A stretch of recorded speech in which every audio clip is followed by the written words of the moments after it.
मायावती जी ने दलितों की बात की, अखिलेश यादव ने यादव की बात की, तो वैसे ही साहब मुसलमान की बात करते थे, तो इसमें तकलीफ क्या है?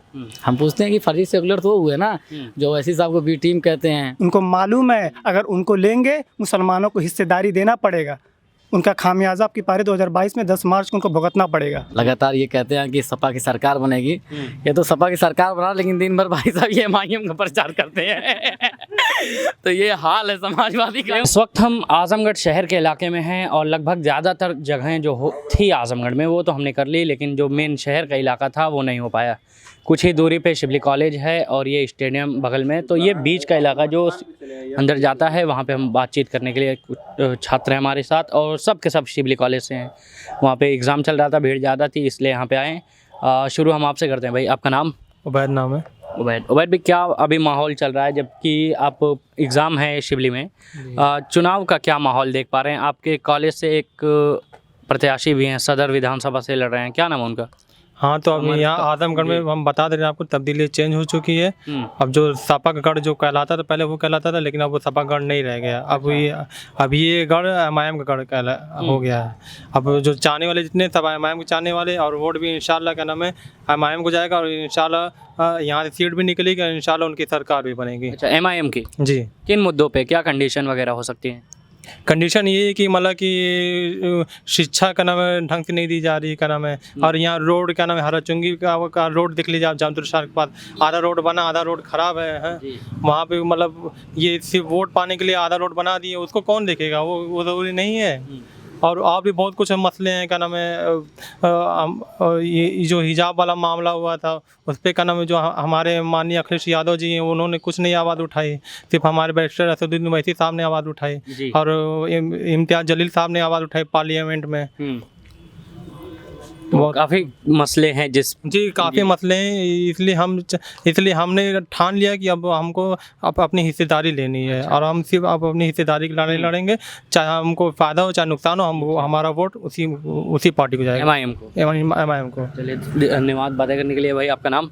मेरा नाम शमश आलम खान, छात्र अध्यापक शिबली कॉलेज आजमगढ़। अच्छा, बड़ा लंबा परिचय रहा, अब छोटा सा सवाल का जवाब दीजिए। यहाँ पे भाजपा को किस तरीके से देखते हैं, जबकि सपा के अगर विधायक है, MIM के भाई ने बताया कि तब्दीली चाह रहे हैं, तो आप भाजपा किस तरीके से देखते हैं, कितनी उम्मीद है? देखिए, भारतीय जनता पार्टी को उत्तर प्रदेश में मुसलमानों ने नहीं लाया था, और ना तो आजमगढ़ में एक जो सीट्स खिली थी वो तो ना तो मुसलमानों ने जिताया था जी। ऐसा नहीं है, बल्कि देखिए मुसलमान हमेशा समाजवादी और बहुजन समाजवादी पार्टी के साथ था जी, और अभी भी कुछ लोग हैं साथ में। ऐसा क्यों कह रहे हैं, जबकि मैंने देखा है काफ़ी कार्यकर्ता जो बीजेपी के बड़े बड़े कार्यकर्ता हैं उनमें मुसलमान की शुमारी है, फिर कैसे आप कह रहे हैं कि नहीं है? मैंने कह रहा कि आप भारतीय जनता पार्टी के बड़े मुसलमानों का नाम बता दीजिए जो मुसलमानों के हक पे आवाज़ उठाते हैं, और ट्रिपल तलाक बता दीजिए। आज अभी देख लीजिए कर्नाटक में जो हिजाब का मसला चल रहा है उसकी चिंगारी उत्तर प्रदेश तक आ चुकी है जी। ऐसा कुछ भी नहीं है। भारतीय जनता पार्टी एक सांप्रदायिक राजनीति करती है, हमेशा हिंदू मुस्लिम का राजनीति करती है। भारतीय जनता पार्टी के सूबे के नेता माननीय आदित्यनाथ योगी जी लगातार अपने भाषणों में ये बात कहते हुए आते हैं कि ये चुनाव 80/20 का चुनाव है। तो मैं उनसे पूछना चाहता हूँ आपके चैनल के माध्यम से कि जो लखनऊ की सड़कें पे हमारी बहनें अपना सर मुंडन करवा रही थी वो 80 में थी कि 20 में थी? जो हाथरस कांड हुआ वो 80 में थी कि 20 में थी? जो लखनऊ में व्यापारी, जो गोरखपुर के व्यापारी की हत्या हुई होटल में, वो 80 में थी कि 20 में थी? और मैं उनसे पूछना चाहता हूँ कि जो आजमगढ़ यूनिवर्सिटी का शिलान्यास हुआ, आप यहाँ से फ्री हो जाइएगा तो हम आपको एक बात बता दें कि आप वहाँ भी जाके हालात देख लीजिएगा। सिर्फ वहाँ एक बोर्ड लगा है, बल्कि अभी तक कुछ और हुआ नहीं है। अच्छा। तो भारतीय जनता पार्टी का हमेशा ये काम था, झूठ, नफरत, हिंदुस्तान पाकिस्तान, हिंदू मुसलमान छोड़ के कभी वो विकास की बात। फिर ये बताइए किस मुद्दे को लेके आप किस पार्टी की तरफ जा रहे हैं? हालांकि 10 दिन में यहाँ चुनाव है, 7वें चरण में चुनाव होना है, यहाँ पे वोटिंग होनी है, मतदाता अपनी अपने उंगली लेके निकलेंगे घर से, तो क्या सोच रहे हैं? एक उंगली का पूरा हक इस बार 5 साल पे देना पड़ सकता है, तो क्या सोच के निकलेंगे, क्या कंडीशन है, किसको वोट देंगे? देखिए, इस बार जो भी मतदान करने जितने भी लोग निकलेंगे, और हम आपके चैनल के माध्यम से अपील करते हैं कि अधिक से अधिक लोग मतदान करें। और रही बात कि क्या देख के उम्मीद करेंगे, तो देखिए पहली बात युवा तो अपना रोज़गार देखकर वो मतदान करेगा।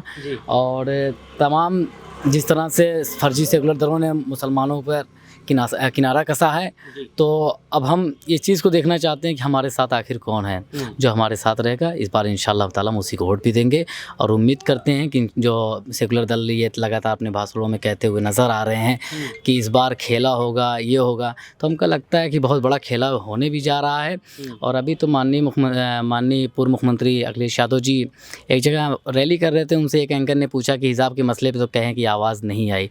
तो हम बता दें अखिलेश यादव को आवाज़ 11 तारीख इतनी ज़बरदस्त आवाज़ आएगी कि सैफई तक उनकी आवाज़ गूंजेगी कि वो चुनाव हार गए हर जगह से। अच्छा, फिर ऐसे में ये बताइए, जहाँ आप कहते हैं कि हिजाब का मसला लेके आप अखिलेश यादव को घेरे हैं, वहीं मैं थोड़ा सा सेकुलरिज्म की बातें लेके आपके किस पार्टी को पहले सपोर्ट करते हैं ये बताएं आप। देखिए, युवा पहली बात जो छात्र होता है किसी पार्टी का नहीं होता है। छात्र हमेशा एक चीज़ देखता है कि अपनी बेरोजगारी कैसे दूर हो जाए, हमारी स्कॉलरशिप कैसे मिल जाए, हमें तालीमी इलाके में एजुकेशन की फील्ड में हम किस तरीके से आगे बढ़ जाएं। हम उस चीज़ को देखकर और उस चीज़ को समझ कर युवा हमेशा मतदान करता है। अच्छा, फिर अभी कोई फिक्स नहीं है क्या अभी? देखिए, अभी सबका मैनिफेस्टो आया है, छात्र अभी अपने उस पर पढ़ रहे हैं, गौर कर रहे हैं और देख रहे हैं कि और बहुत से 1.5 साल पुराने मुद्दे पे भी छात्र जाएंगे, क्योंकि CNRT का जब प्रदर्शन हुआ था इसी बिल आजमगढ़ की सरजमी पे खड़े हैं। तमाम 3 सिविल कॉलेज के छात्र नेताओं की गिरफ्तारी होती है। बिलरियागंज से 19 लोगों की गिरफ्तारी होती है, जिसमें मौलाना ताहिर मदनी समेत 19 बच्चे गिरफ्तार होते हैं। उसके बाद से भी महिलाओं के ऊपर अत्याचार होता है, लेकिन अखिलेश यादव जो यहाँ के सांसद थे एक भी बार यहाँ नज़र नहीं रखें और फिर फर्जी सेकुलर उनका काम है। अच्छा, चलिए, बहुत शुक्रिया। आपका नाम? आकिब शेख। आकिब कहाँ, आपका कौन सा विधानसभा पड़ता है? लालगंज विधानसभा। कौन, क्या लगता है आपको कि उधर वहाँ से कौन होने वाला है इस बार? लालगंज से बेचई सरोज हो रहे हैं और उत्तर प्रदेश से सपा की सरकार बन रही है। अच्छा जी। यहाँ पे बगल में आपके MIM हैं। अभी छात्रों की बात की गई, हालांकि फिक्स नहीं बताया शम्स आलम ने, लेकिन बताया आप सपा की ला रहे हैं।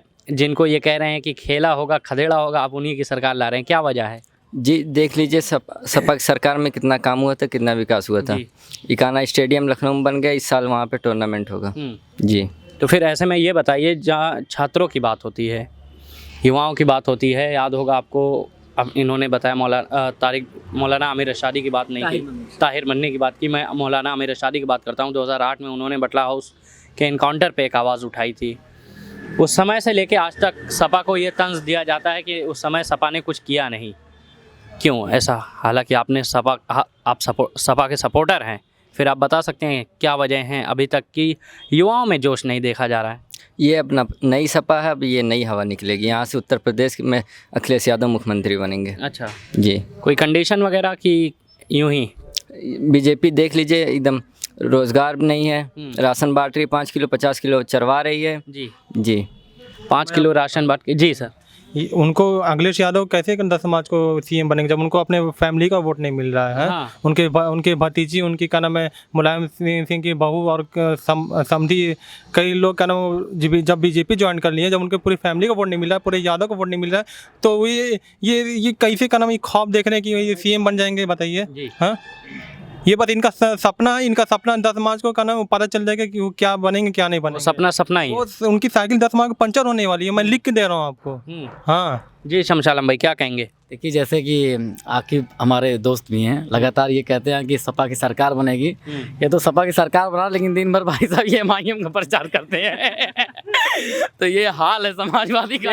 आकिब क्या कहेंगे अभी? नहीं भाई, ये हमारे दोस्त हैं। अब जो भी हंसी मजाक हम लोग का आपस में चलता है, पार्टी बेसिस पे हम समाजवादी के कार्यकर्ता हैं। अब मैं बता दूं, आखिरी वक्त में ये MIM को वोट करेंगे। और ये जो कहते हैं कि समाजवादी विकास मैं गिना देता हूँ। समाजवादी में परिवारवाद का विकास आ गया जी। समाजवादी में परिवारवाद का विकास हुआ है। समाजवादी में 163 दंगे हुए, उसका विकास चरम सीमा पे था। समाजवादी में सिर्फ यादवों का विकास लगातार बढ़ता गया, वो विकास था। समाजवादी में मुजफ्फरनगर का जो दंगा हुआ, ये आकिब भाई उसको विकास में गिन रहे हैं। तो मैं ऐसे विकास को लाना तो इसे थूकता हूँ और इसे कहता हूँ कि दिन रात हमारे साथ MIM का प्रचार करें। कहाँ समाजवादी का मीडियम का ये पकड़ में आए, आप हमारे साथ प्रचार कर रहे हैं। बता दें अब सुनिए बात, आप अब मत बोलिए, अभी हम बोल रहे हैं। अभी तक नहीं क्लियर हो पा रहा था, लेकिन अब हो गया कि आप MIM के सपोर्टर हैं। देखिए, शिबली कॉलेज के दायरे में एक तहजीब और एक अदब रही है कि हमेशा जो भी सिबलिन आगे बढ़ता है उससे तमाम सिबलिन उसके साथ रहते हैं। तो 2000 के बाद सब विधानसभा का कोई टिकट पाया है जो छात्र नेता, जिनका नाम है कमर कमाल।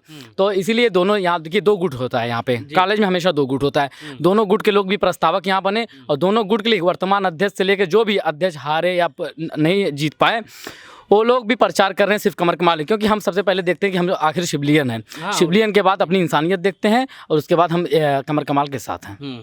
तो फिर ये बताइए, आप अभी आए एकदम पकड़ में, मतलब मेरी मुट्ठी में आ गए हैं आप MIM को लेके, तो ये भी बता दीजिए आपके कौमी सदर ओवैसी जनाब असदुद्दीन ओवैसी साहब ये अक्सर कहते हुए मिलते हैं कि मुसलमानों को ये, मुसलमानों को ये, मुसलमानों को ये, कभी ये नहीं कहा गैर मुसलमानों को। सेकुलरिज्म की बातें तो करते हैं लेकिन असल में वो दिखता नहीं है, ज़्यादातर उनका मुसलमानों को लेकर होता है। तो फिर फ़र्क क्या रह गया जिसे हम कहते हैं कि भाजपा और MIM एक सिक्के के दो पहलू।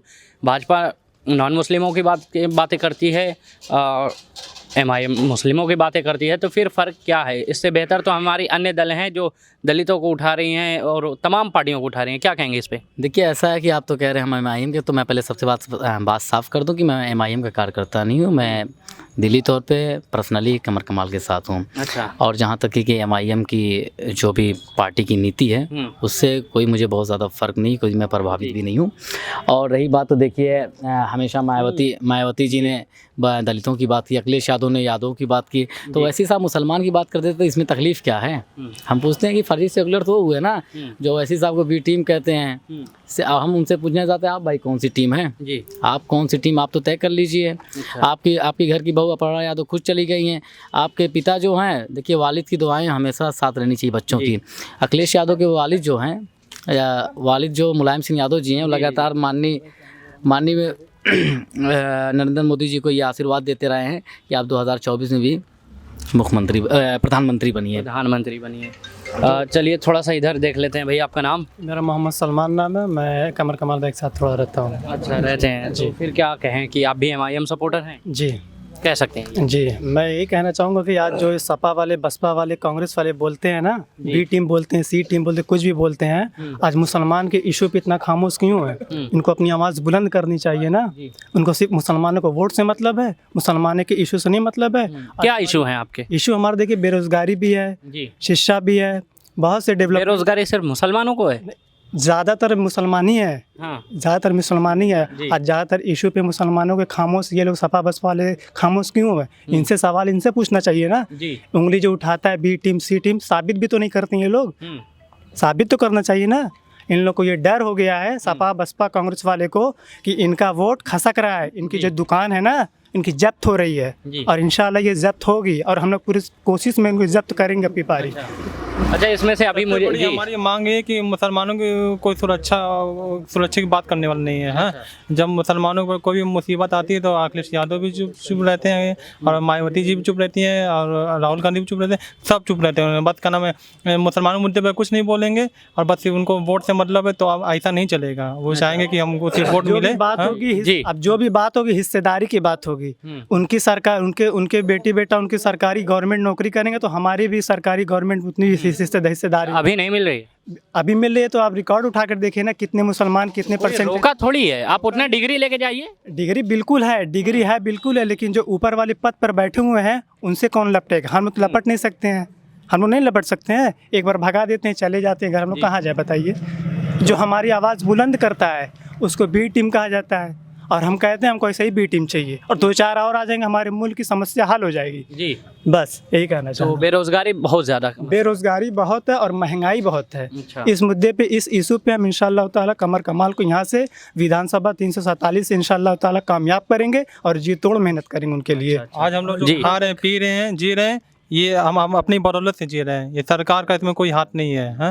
मुसलमान का खुद का ना अपना एक बिजनेस है, वो अपना बिजनेस करता है। सरकारी नौकरी का नाम है, सिर्फ 5% मुसलमानों को नौकरी होगी, बाकी सब मुसलमान बिना नौकरी के। हाल ही में आप ही देख लीजिए, ये 2019 का पार्लियामेंट का इलेक्शन था भाई, आप तो जर्नलिस्ट जानते होंगे, 19 का पार्लियामेंट का इलेक्शन था यहाँ पे। ये लोग बोलते हैं मुसलमान का वोट छटक रहा है, ठीक है ना। आप पार्लियामेंट का रिकॉर्ड उठा के देख लीजिए, यही आजमगढ़ का 19 का सांसदीय चुनाव लड़ रहे थे, निरहुआ लड़े थे और अखिलेश यादव लड़ते हैं। अखिलेश यादव किनकी बदौलत वो सांसदी यहाँ से आजमगढ़ से किनकी बदौलत जीते थे? आप रिकॉर्ड उठाइए, 5.5 लाख मुस्लिम से मतदाताओं ने उन्हें कामयाब बनाया, और निरहुआ का वोट 2.5 लाख की 3.25 लाख यादव उनको समर्थन ने उनको वोट दिया। अब ये बताइए, उनका यादव वोट उनके पास नहीं है, वो किस इशू पे मुसलमानों का वोट मांग रहे हैं, और मुसलमानी इशू पे खामोश क्यों है? इनको जवाब चाहिए। देखिए मैं जी आपको सर। बता अभी दूं, तक मैं आपको बता दूं सिर्फ वही मुसलमानों को वोट उनको मिल रहा है जो जिनके पास मतलब उनकी तरफ से फ़ायदा पहुंच रहा है। बाकी मतलब समझ लीजिए तो सिर्फ 15%, 10-15% मुसलमान होंगे जो उनको सपोर्ट कर रहे हैं। बाकी 80-90 मुसलमान जो हैं % वो MIM को ही सपोर्ट कर रहे हैं। जो हमारी आवाज़ बनेगा हमारा वोट उसी को जाएगा। और इसी मुसलमान ही नहीं, जैसे अभी हमारे बड़े भाई शमस आलम खान साहब ने कहा कि ये सपा के वो हैं लेकिन प्रचार MIM का करते हैं, तो इसमें कोई ख़राब बात नहीं है। वो दोस्ती यारी संबंध के चक्कर में, तो इसमें पार्टी बेस के यहाँ पे कोई ज़्यादातर नहीं कोई पार्टी नहीं, बेस। बेसिकली आप सब एक स्टूडेंट हैं, एक फिक्स। हाँ, तो बस सिविलियन हम लोग हैं, और ये बात है ही नहीं कि पार्टी बेस है, तो इन्होंने अपना संबंध देख रहे हैं, अपना दोस्ती यारी वाली, पार्टी बेस की कोई बात ही नहीं है। नहीं, बस आप एक स्टूडेंट हैं, आप 18 से ऊपर हैं, वोटर हैं, बस ये है मैनिफेस्टो आपका। जी, मेरा नाम मिर्ज़ा अकबर बेग है, मैं सिविल कॉलेज का स्टूडेंट हूँ MSc का। और जहाँ तक बात रही भाई, यहाँ पे कोई 40 साल का आप हाल देख ही रहे हैं। 40 साल में किसी ने कभी बहुत ज़्यादा विधायक साहब ने हमारे कोई काम नहीं तो फिर ये बताइए 40 साल से विधायक को यूं हरा देना इतना आसान होगा क्या? किया। आसान नहीं होगा, लेकिन शुरुआत तो होगी। आज नहीं कल तो हमारी मेहनत कामयाब आएगी, जी रंग आएगी, हमारी मेहनत रंग लाएगी। जी। तभी ना, जब हम अपनी अब हिस्सेदारी चाहिए हमको, हम फेंके नहीं कहीं के, हमको हमारी हिस्सेदारी चाहिए। हिस्सेदारी चाहिए। जी सर। जी, अखिलेश यादव ने हर समाज को राजभर हो गए। RLD के जैन चौधरी है, इसकी परसेंटेज है 3%। आप जानते हैं ना, 3% है, उनको 36 सीट दिया जा रहा है और डिप्टी CM को उनको ऑफर दिया जा रहा है। और सभी समाज को इकट्ठा जोड़ लिया गया है अखिलेश यादव ने। ये 18-19%, 17% जो मुसलमान उत्तर प्रदेश में है, क्या वो फेंका हुआ है? उनको क्यों नहीं लिया गया? उनको मालूम है अगर उनको लेंगे मुसलमानों को हिस्सेदारी देना पड़ेगा। उनका खामियाजा आपकी पारी 2022 में 10 मार्च को उनको भुगतना पड़ेगा। मतलब इस वक्त क्या कहें कि आजमगढ़ से पूरी जी वोट के वो CM नहीं बन सकते हैं। और इंशाल्लाह अगर जब कि हमारी मेहनत रंग लाएगी। अगर कोई गठबंधन भी तो नहीं दिख रहा है। मुस्लिम की अगर बात करेंगे तभी वो CM बन सकते हैं, नहीं तो नहीं बन सकते हैं। वो सिर्फ उनका ख्वाब ही रह जाएगा। 2022 है, फिर 27 में भी आएगा, फिर क्या नाम है 32-34 भी आएगा। वो जिंदगी उनकी खत्म, सैकड़ों साल यूं ही गुजर जाए। ऐसे ही गुजर जाएगा। लेकिन अखिलेश यादव तब तक जिंदा रहेंगे क्या? हाँ, तो वो खत्म हो जाएंगे। अरे कहे कि 2-3 बार के चुनाव में। आइए शाकिर साहब आपसे बात करें। शाकिर साहब ने ही हमारा एक इंटरव्यू आपके साथ हुआ था निज़ामाबाद में। उसके बाद बड़ा कुछ बदलाव हुआ निज़ामाबाद में, काफ़ी लोगों ने बदला और सदर विधानसभा में हम यहाँ पे हैं। इस विधानसभा को लेके क्या कहेंगे? देखिए, सदर विधानसभा में तो परिवर्तन होने वाला है अच्छा जी। कमर 40 बार से जो विधायक है उसको हटा देंगे। आए इतने सारे बंदर क्या कर रहे हैं इधर? ठीक है।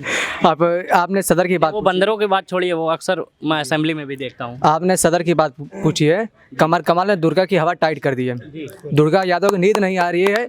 हम किस बिस्तर में सोएं और कहाँ सोएं, घर में सोएं कि झोपड़ी में सोएं, कहाँ सोएं। अच्छा। कमर कमाल ने उनका दम टाइट करके रखा है।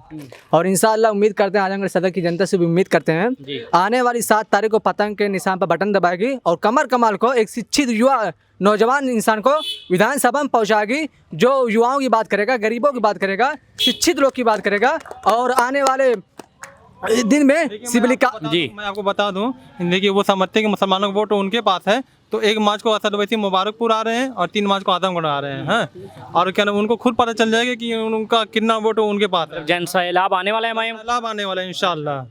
बड़ी बेसिकली। जी सर। मैं देखिए यही देख रहा हूँ आजमगढ़ सदर में कमर कमाल है। जिस तरह जब से इनका अलाउंस हुआ है, कमर कमाल लड़ रहे हैं, उस दिन से दुर्गा को नींद नहीं आई होगी। और 10 तारीख को दुर्गा का क्या होगा वही जानेंगे। भाई किस हॉस्पिटल में कोई बेड और खाली करवा दीजिए, कहीं अटैक ना उनको आ जाए। अच्छा। हाँ, कमर कमाल ने एकदम कोई नींद हराम करके रखी है। और मैं ये समझता अगर कमर कमाल विधानसभा पहुंच गया, जो 40 साल से बदहाली आजमगढ़ सदर में है, वो 1 साल में बंदा सही करके दिखा देगा। 5 साल को जरूरत नहीं है, 1 साल उसको विधायक से बना दीजिए। 1 साल बाद खाली 1 बाकी 4 साल सोएंगे क्या?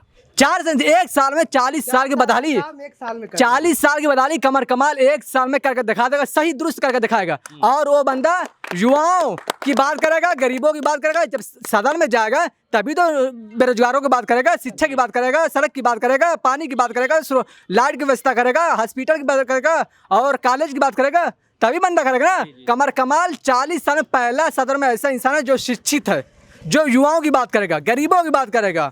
ये इंसान को जिताना चाहिए। आजमगढ़ सदर की जनता से अपील करना चाहता हूँ, कमर कमाल को भारी बहुमत से सदर से भेजिए और सदन तक भेजिए। सदर से सदन तक। जी, चलिए, सदर बहुत से सदन धन्यवाद तक जी। भेजिए। अभी आप कोई कुछ कहना चाहे अपने पॉइंट या पूछेंगे तो हम बोल देखिए, जी। यही कहना चाहूँगा जो यहाँ से 40 साल से मौजूदा वक्त में दुर्गा यादव यहाँ के विधायक हैं, जी उनको सब लोग वोट देता है। किस बेसिक पे वोट देता है? डेवलपमेंट के बेसिक पे वोट देता है ना। ये हमारे पास एक अल्टरनेट नहीं था हमारे पास, अब MIM एक अल्टरनेट आ गई उत्तर प्रदेश में, और यहाँ से इंशाल्लाह ताला कमर कमाल को हम लोग कामयाब करेंगे। कामयाब करेंगे। चलिए एक आखिरी सवाल आपसे भी पूछ लेते हैं, किसको वोट देंगे इस बार? इस बार जो मुस्लिम के पक्ष में है उसी को वोट देंगे। कर दिए जातिवाद मुस्लिम के पक्ष में, ये क्या बात हुई? ये तो विकास की बात आपने की नहीं, बेरोजगारी की बात की नहीं आपने, महंगाई की बात की नहीं, आपने डायरेक्ट मुस्लिम कह दिया। जातिवाद फैला रहे हैं आप तो। नहीं, जातिवाद नहीं फैला रहे हैं जी, जो मुस्लिम के पक्ष में बोलेगा, जो मुस्लिम के पक्ष में साथ देगा, ये क्या बात हुई कि मुस्लिम के पक्ष में साथ देगा? जी उसके साथ हम हैं। अच्छा, ये जो हिजाब का हुआ, जो नाती का हुआ, जी आप जातिवाद की बात की है ना, जो हमारी आवाज़ बनेगा, हमारा हम उन्हीं के साथ होंगे ना। जो हमारी आवाज़ नहीं बनेगा, जो हमारे मुद्दों पे नहीं बोलेगा, हमारे मसाइल पे नहीं बोलेगा, जो हर चीज़ का कानून का पास होता है पार्लियामेंट में, ये लोग पार्लियामेंट छोड़ के भाग जाते हैं। ये लोग पार्लियामेंट छोड़ के, रिकॉर्ड देख लीजिए आप, यही है NRC। जी सर बोलिए। आपको एक बात ये बता दूं, जो लोग कहते हैं कि वैसी का नाम भड़काऊ भाषण देते हैं, अगर वो भड़काऊ भाषण देते हैं तो हैदराबाद में हिंदू मुस्लिम भाईचारे के साथ रहते हैं, वहाँ का नाम हिंदू का नाम एक रहेगा हमेशा, मुस्लिम एकता एक साथ चलेगा। हाँ, सर कह लीजिए। जैसे मोदी जी हिंदू की बात करते हैं, वैसे ओवैसी साहब भी मुसलमान की बात करते हैं। और तो ये सब इनका अखिलेश यादव भी इनका समाजवाद नहीं है, ये परिवारवाद है, ये परिवारवाद है। इनके अखिलेश यादव की जो कह रहे हैं कि इनके अखिलेश यादव की जब बात आती है तो मुसलमानों की बात सुनते कहाँ, कहते हैं का आवाज़ नहीं आई, आवाज़ नहीं आई। चलिए बहुत धन्यवाद बात करने के लिए शमस आलम खान। आवाज़ 10 तारीख को आएगी। जी चलिए थोड़ा सा हम खत्म कर ले वीडियो। चलिए अभी ये बातचीत हम खत्म करते हैं अपनी सदर विधानसभा से। चलिए बहुत बहुत शुक्रिया आपका भी देखने के लिए ज़िया न्यूज़।